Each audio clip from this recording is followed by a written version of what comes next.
I'm the Member of Parliament for Leicester East, and so I bring you solidarity. I want to thank Amrit and everyone at the South Asian Solidarity group for inviting me here to speak in support of the Kuki-zo and other minority women in Manipur who have suffered so horrifically in recent months. And it's worth taking a moment just to reflect on that suffering. In Manipur, minority women have been raped and publicly humiliated as a weapon of war.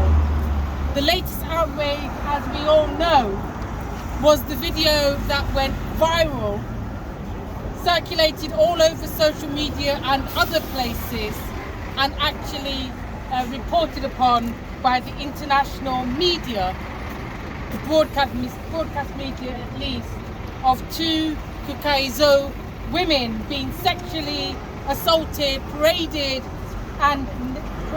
naked and raped.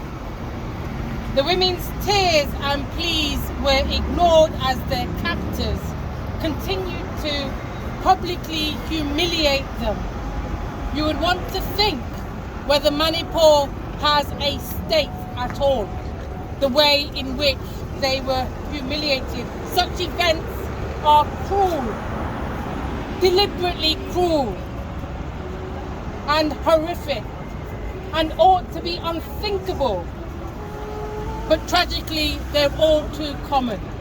Manipur is the latest location where global corporate extraction of minerals, or the promise of it, have seen brutal oppression of the local indigenous people considered as nothing but mere obstacles to be broken and removed. And of course, when corporate and personal greed and the lust for control of resources manifest in violence, in violent repression, women, we know this, women and children suffer worse. These situations are worsened by politicians who stand to gain from those who exploit and oppress.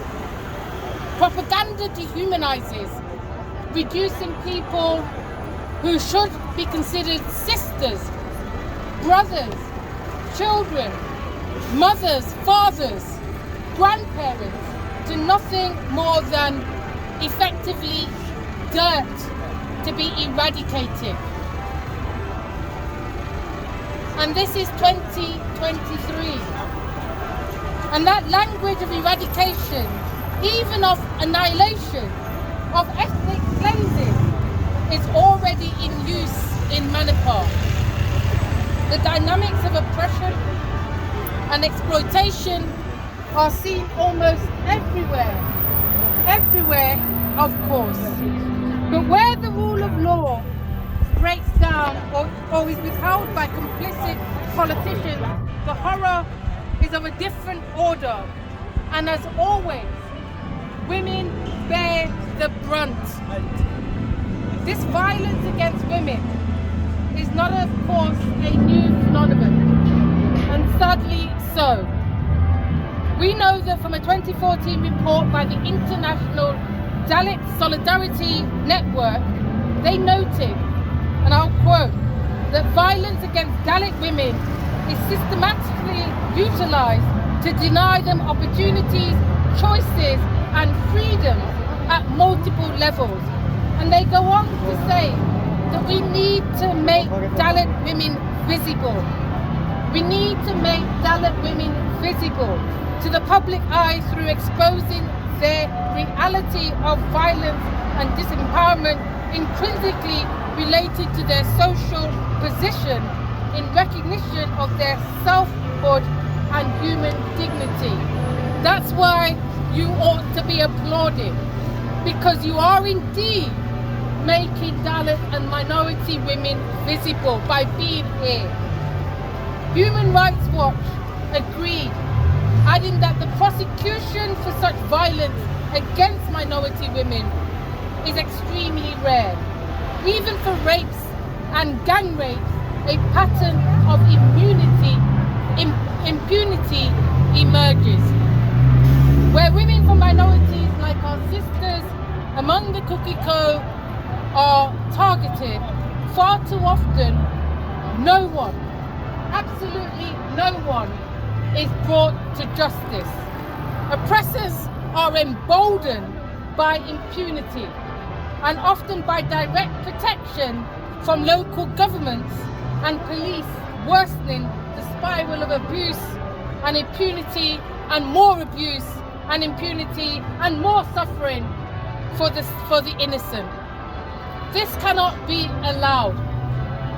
We cannot allow this to continue. The state and national governments everywhere have an obligation under their own law and international law to protect the vulnerable and to give special protection to the dignity and modesty of women.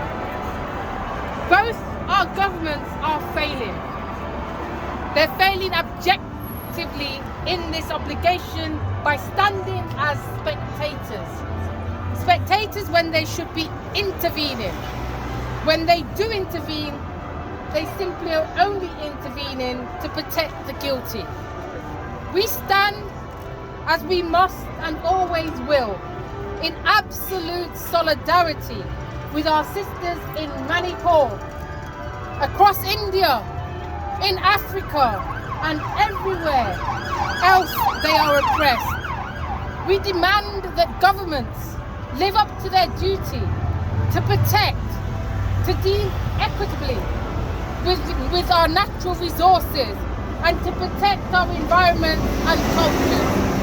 And we demand that corporations found to be complicit in the extraction-linked oppression, violence, rape and brutalization, or even to have failed to take proper steps to prevent them.